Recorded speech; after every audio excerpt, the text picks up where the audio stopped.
Hi guys, ngayong araw nga pala ay meron lang tayong maiksing short vlog.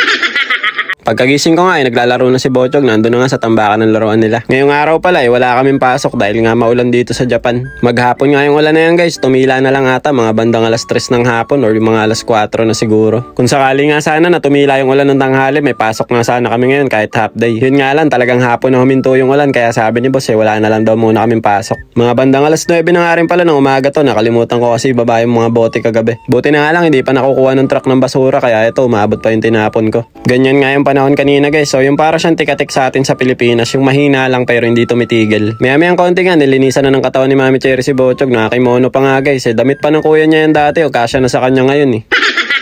Nung umagahan nga guys, sopas na lang ulit yung kinain namin dahil nga eto na lang yung natira kagabi, konting-konti na lang, paubos na. Hindi nga rin pala nakapasok si Ate Saori tsaka si Seichi ngayon. Tinanghali kasi nagising si Mami Cherry guys, yan lamig kasi ng panahon. Si Bochog dyan, bossing na bossing talaga pag nakahiga nakadantay pa sa mga unan eh.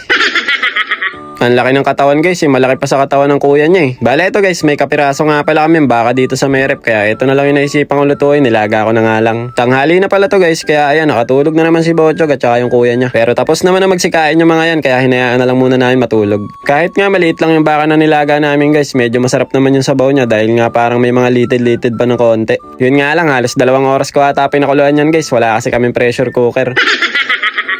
Pagkatapos ka namin kumain, lumabas naman ako saglit para bumili ng sabon panlaban namin at saka panghugas ng plato. May nabili nga rin pala akong peanut butter dito at saka mga tinapay na pinapalamanan kaya sinubukan ko nga itong peanut butter na nabili ko. Puro ka nabili, paulit-ulit eh. Nasa 250 yan nga lang pala yung pagkakabili ko dito sa peanut butter pero masarap naman siya guys, parang nabibili dun sa palengke sa atin. Yun nga lang, medyo matabang siya ng konti. Pinatikim ko nga rin kay Ate Saori, kay Seichi at saka kay Mami Cherry eh. Nakakatawa nga lang, sabi nila masarap pero yun pala hindi naman sila nasarapan kasi hindi naman daw sila mahilig sa peanut butter. Buti pa si Bochog guys nung pinatikim ko nagustuhan eh. Baka Bochog yan. Buti na nga lang, bumili rin ako ng ibang klaseng tinapay guys kasi ako lang naman yung mahilig sa peanut butter sa mga to eh. Bochog, dami mo na nakain, umahagaw ka pa dyan ah.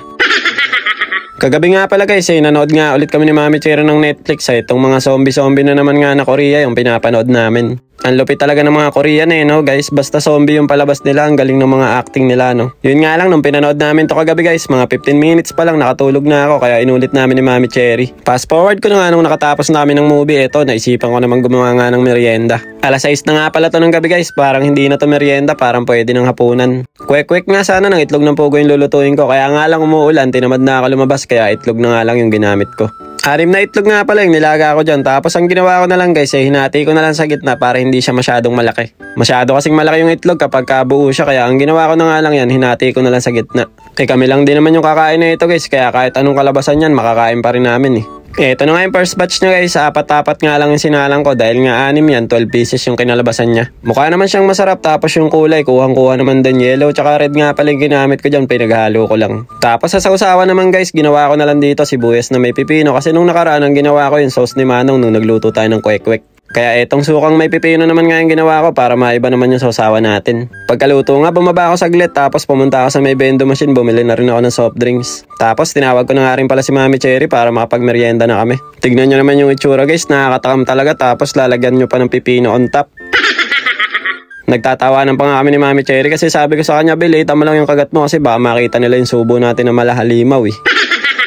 Alam niyo naman dito sa Facebook guys, napakadaming perfectong tao dito kaya kahit puro tama yung gawin mo, yung mali pa rin yung makikita nila. Kaya lagi niyong tatandaan guys, kahit gumawa kayo ng 100 tama tapos nakagawa kayo ng isang mali, lahat ng tamang ginawa nyo tapos na yun.